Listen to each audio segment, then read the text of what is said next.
Have you always wanted to get into the startup world and have your very own startup, but the whole process seems a little too complicated and scary to you? I completely understand you. I used to feel the same way, and micro-SaaS was the solution for me. It might also be the solution for you. It's the easiest way to get started in the startup world. So let me tell you about what micro-SaaS is and why you should get into it. Just keep watching. Welcome back to Online Biz TV. Let's go. I am Ruth, and today I'm going to talk to you about micro-SaaS. I am the co-founder of 5 different micro-SaaS products. I am pretty passionate about this subject, and I hope I can convince you as well that it's the best way to get started in the startup world. So before we get started, let's talk about SaaS and micro-SaaS and define some of these terms. SaaS is software as a service. It's a cloud computing term that basically defines a software that instead of buying and installing in your own computer or your company servers, you just buy the software license or subscription from the developer. So all you have to do is basically use this software online instead of installing it and managing it all on your own. It might sound pretty obvious to a lot of you watching this video because in the past decade, this has become the most popular model for software development. But that did not used to be the case. You oldies out there, like me, might remember needing to install every single software that you use, managing patches,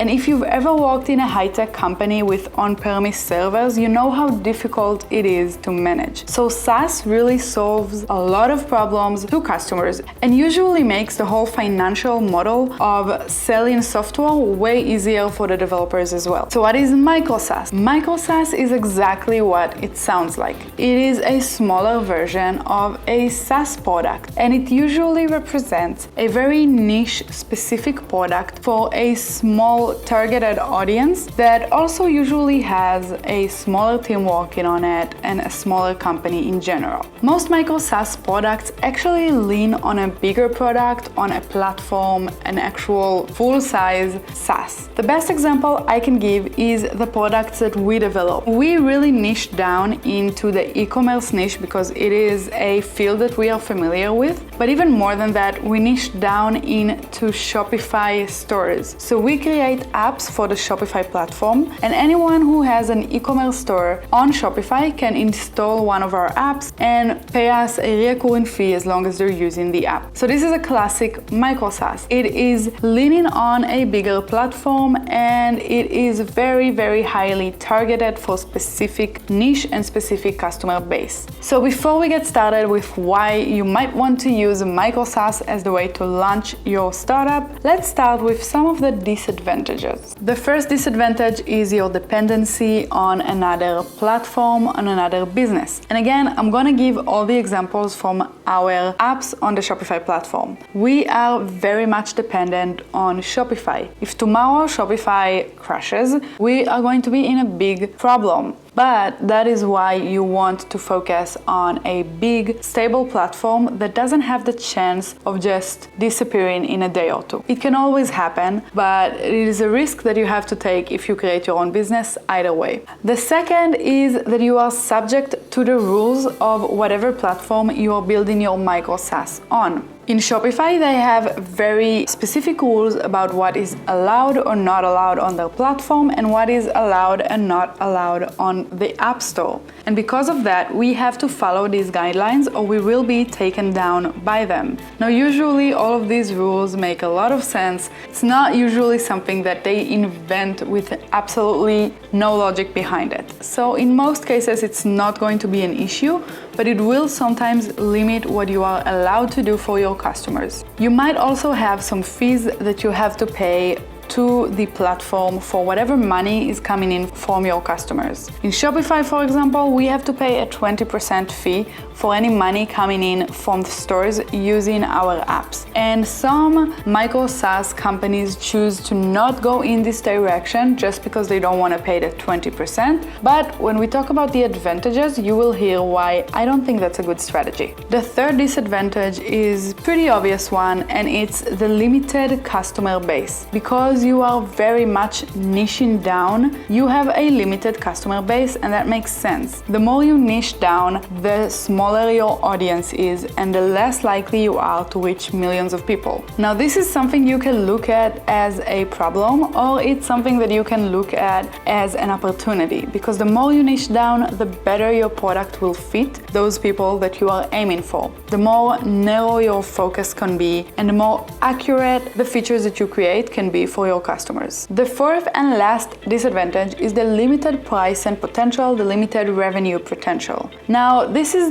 not entirely true, but in general, the logic is that if you are a micro-SaaS on top of a different product, you can charge more than the original product charges. So if Shopify charges $29.99 per month, we can't charge more than that because it makes no sense. We are the micro-SaaS. In some cases that might be true, but in most cases it's not really true. Our micro-SaaS charges all the way up to $350 a month, and we have a few stores actually paying this amount on top of Shopify. When you position yourself correctly and you create the right features that solves problems to your customers, they will be willing to pay. This is especially true if you are a B2B SaaS product, because businesses are willing to pay as much as it takes to solve problems that they have. So your value can very easily be translated into revenue. So you might be asking, Ruth, there are so many disadvantages.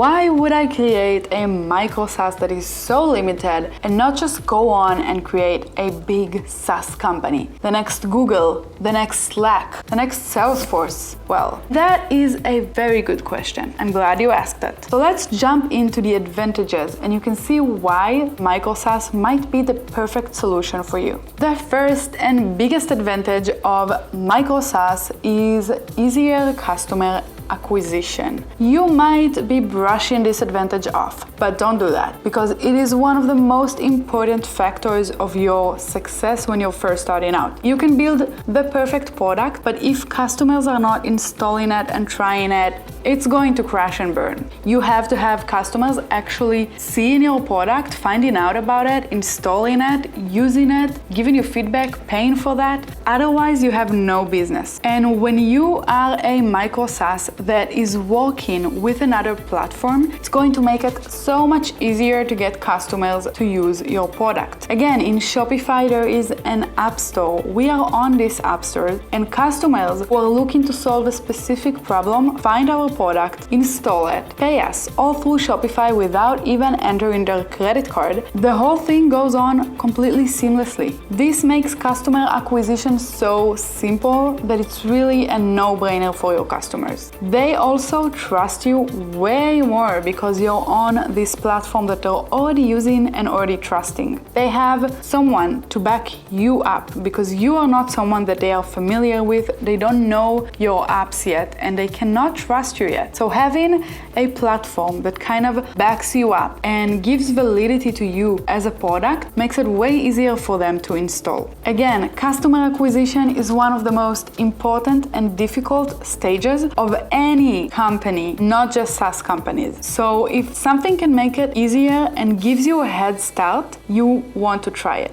The second advantage really relates to the first one, and that is that customer acquisition is way cheaper. If you are not a micro SaaS and you don't have any platform to build yourself on, you have to run ads, to do a lot of content marketing, which takes a lot of time, and to slowly build up your network of customers, your audience. It takes time and money. But if you are a micro SaaS on an app store, you can actually get customers to install you for free. When they are searching for a solution, you are competing with a much smaller amount of other companies than you would be if they're looking for the same solution on Google, which makes it way easier to actually stay in the competition, to actually get into the competition when you're first starting out. We all know how difficult it can be to rank high on Google. Even with PPC, it can be very expensive to rank high for these competitive words. So when you are in a marketplace with whatever SaaS you actually build upon, it will make everything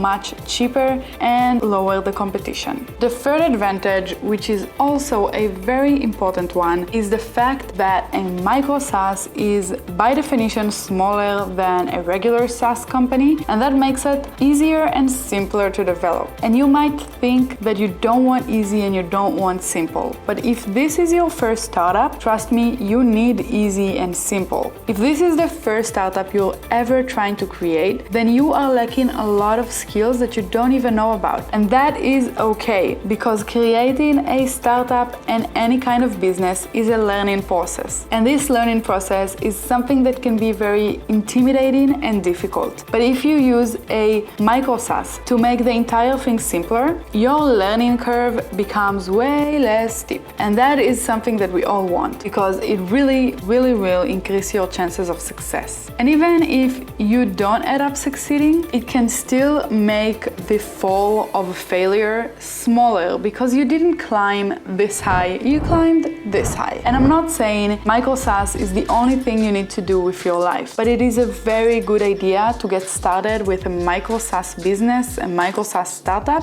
rather than something that you think will be the next big thing in the world. Give yourself a few successful startups before you build the next Google. The fourth advantage really relates to the last one, and that is the fact that it is simpler would most of the times make it cheaper to develop. And when it is cheaper to develop, it will be easier and more obtainable for more people. You would have to spend way less money on developing a small niche product than you would on developing something huge that is meant to fit the entire world. If you can focus your features and focus your needs on specific customers, you have much more clarity on what you actually need to do, and you don't need to spend as many hours developing and testing different things. That means that you don't need investments. You don't need capital to actually get the funds to develop your product. You can actually do it for a very small price and start running with it, getting customers quickly. No investors needed, no board breathing down your neck and telling you what to do with your products. It might not be the wet dream startup that you have been thinking of, but it will make you money, make you that much closer to the wet dream startup that you do want. And lastly, the fifth advantage is community. Usually when you build up on an existing platform, an existing SaaS, there is a community around it already. There are other developers that do something very similar to what you do that are not necessarily your competitors. You can actually talk to them, get to know them. They can help you succeed. They can teach you. You can use them as good examples and become more professional over time with the resources that this community has created. Again, Shopify is a wonderful example of that. It has a very big partners community and app developers community. There are forums, Facebook groups, blogs, YouTube channel, whatever you want, you can find the information that you need. When we first started out, we actually reached out to a few app developers and they were all very happy to talk to us, give us some of their knowledge, give us the recommendations as to where we're taking this product. Honestly, that was a very big help in our success. So with this community, you're not alone. You have somewhere to turn to if you have questions and if you need help and if you just need inspiration. There are real people to talk to with other micro-SaaS businesses that usually have a little more flexibility and time on their hands than someone who owns a huge company.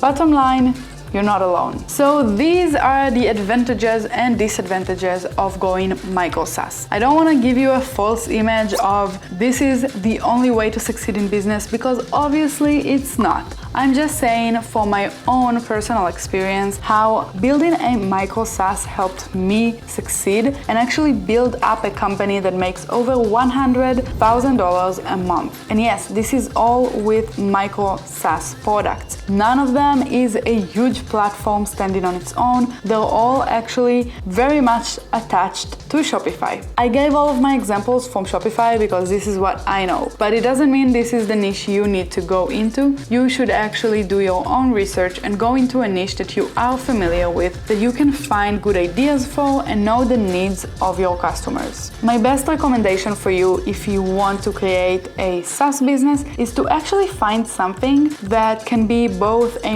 micro-SaaS and stand on its own.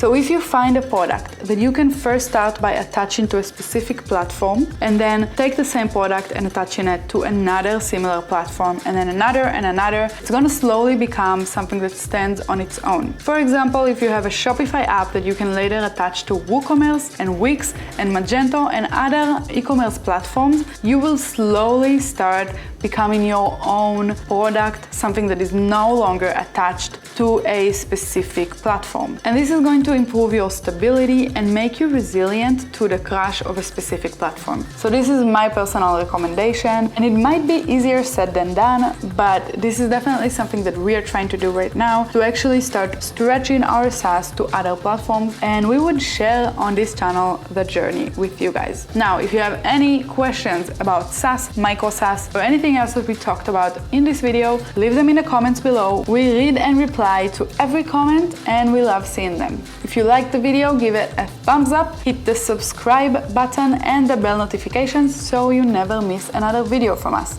And I will see you in the next one.